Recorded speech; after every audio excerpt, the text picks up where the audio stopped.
సంవత్సరాల తరబడి ఎన్ని మందులు వాడినా మీ మోకాల నొప్పులు తగ్గట్లేదా? ప్రాణ పెయిన్ క్లినిక్ లో అత్యాధునిక చికిత్స. సుమన్ టీవీ. చంద్రబాబు నాయుడు తన శపథాన్ని నెరవేర్చుకున్నారు.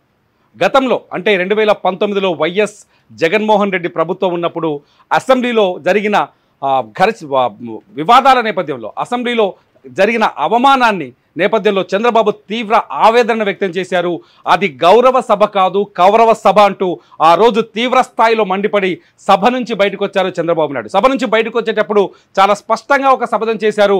మళ్ళీ ముఖ్యమంత్రిగానే ఈ సభలో అడుగు పెడతాను, అప్పటి వరకు నేను అడుగు పెట్టను, ఇది గౌరవ సభ కాదు కౌరవ సభ అంటూ ఆ రోజు శపథం చేసి వెళ్ళారు చంద్రబాబు నాయుడు.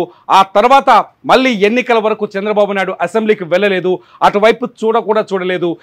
ఇవ్వాలంటే కూడా మీరు ఇవ్వలేకుండా చేశారు కాబట్టి బాధ లేదు. మళ్ళీ చెప్తున్నా, ముఖ్యమంత్రి ఈ హౌస్ కు వస్తాను తప్ప అదర్వైజ్ నాకు ఈ రాజకీయాలు అవసరం లేదు. ఇది గౌరవ సభ కాదు. ఇలాంటి గౌరవ సభలో నేను ఉన్నానని మరొకసారి విజ్ఞప్తి చేస్తూ మీకు నమస్కారం. ప్రజలందరికీ విజ్ఞప్తి చేస్తున్నా, నా అవమానం మీరందరూ నిండు మనసుతో ఆశీర్వదించమని కోరుతూ అందరికీ నమస్కారం. జగన్మోహన్ రెడ్డి ప్రభుత్వాలపైన, జగన్మోహన్ రెడ్డి చేసిన పరిపాలన పైన ప్రజల్లో ఆయన పైన వ్యతిరేకతని ఎప్పటికప్పుడు జనానికి చెప్పారు.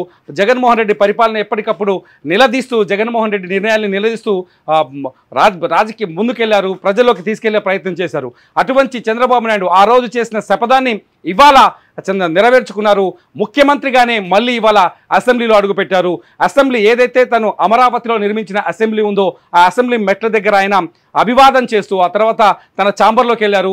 ఆ తర్వాత కొద్దిసేపటి క్రితమే అసెంబ్లీ సమావేశాలు మొదలయ్యాయి. ఇవాళ అసెంబ్లీలో ఇద్దరు కొత్త వ్యక్తులు అడుగుపెట్టబోతున్నారు. చంద్రబాబు నాయుడే కాదు, పవన్ కళ్యాణ్ కూడా నువ్వు ఎమ్మెల్యేగా గెలిచావా, కనీసం ఎమ్మెల్యేగా కూడా గెలవలేదు అంటూ ఆ రోజు ఆ వైసీపీ అధికారంలో ఉన్న వైసీపీ పవన్ కళ్యాణ్కి సెటర్లు వేసింది, విమర్శలు చేస్తూ వచ్చింది.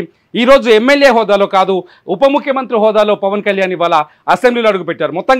మొత్తం కొత్తగా 80 మంది కొత్త ఎమ్మెల్యేలు ఇవాళ కొత్తగా అసెంబ్లీలో అడుగుపెట్టారు. కొద్దిసేపటి క్రితం ప్రారంభమైన సభలో ముఖ్యమంత్రి చంద్రబాబు నాయుడు తొలుత ముఖ్యమంత్రి హోదాలో ఎమ్మెల్యేగా ప్రమాణ స్వీకారం చేస్తారు. ఆ తర్వాత ఉప ముఖ్యమంత్రిగా పవన్ కళ్యాణ్ ప్రమాణ స్వీకారం చేస్తారు. ఆ తర్వాత ఎమ్మెల్యేలు ఆల్ఫాబెట్ ఆర్డర్ నేపథ్యంలో, ఇంగ్లీష్ అక్షరాల ఆల్ఫాబెట్ ఆర్డర్లో ఎమ్మెల్యేలు ఒక్కొక్కరిగా ప్రమాణ స్వీకారం చేస్తారు. వీరి చేత ప్రొటెం స్పీకర్ గోరంట్ల బుచ్చయ్య చౌదరి, ఆయన సీనియర్ ఎమ్మెల్యే మొత్తం సభలో, ఆయన గోరంట్ల బుచ్చయ్య చౌదరి స్పీకర్ సీట్లో కూర్చొని ఎమ్మెల్యేలుగా అందరినీ ప్రమాణ స్వీకారాలు చేయించబోతున్నారు. కొద్దిసేపటి క్రితం ఇదే అసెంబ్లీకి తీవ్రమైన చిత్తుగా ఓడిపోయిన గత ఎన్నికల్లో 2024 ఎన్నికల్లో ఘోర పరాజయం పొందిన జగన్మోహన్ రెడ్డి కూడా ఈ అసెంబ్లీకి వస్తున్నారు.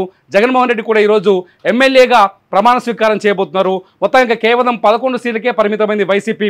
మొత్తానికి 2021 నవంబర్లో జరిగిన అవమాన నేపథ్యంలో ఆ రోజు శపథం చేసిన చంద్రబాబు నాయుడు ఇవాళ తన శపథాన్ని నెరవేర్చుకున్నారు. భారీ విజయంతో, కనీ విని ఎరగని విజయంతో, గతంలో వైసీపీకి వచ్చిన ఘనమైన విజయంతో ఈసారి ప్రభుత్వాన్ని ఏర్పాటు చేశారు చంద్రబాబు నాయుడు. కొద్దిసేపటి క్రితమే అసెంబ్లీ మెట్ల దగ్గర అభివాదం చేసి ఆ తర్వాత ఛాంబర్లో కూర్చున్నారు. ఛాంబర్ నుంచి అసెంబ్లీ సభలోకి వచ్చారు. మొట్టమొదటిసారిగా ఇవాళ తెలుగుదేశం పార్టీ అధికారంలోకి వచ్చిన తర్వాత ఇవాళ తొలి అసెంబ్లీ సమావేశం జరుగుతుంది. ఈ సమావేశంలో గెలిచిన ఎమ్మెల్యేలంతా ప్రమాణ స్వీకారాలు చేయబోతున్నారు. ఇవాళ ప్రమాణ స్వీకారాలు పూర్తిగా ముగిసే అవకాశం ఉంది. రేపు స్పీకర్ ఎన్నిక జరగబోతుంది. మొత్తానికి చంద్రబాబు నాయుడు తన శపథాన్ని మాత్రం నెరవేర్చుకున్నాడని మాత్రం చెప్పాల్సి ఉంది. ఇక్కడ ముఖ్యమంత్రి ఈ హౌస్ కు వస్తాను తప్ప అదర్వైజ్ నాకు ఈ రాజకీయాలు అవసరం లేదు.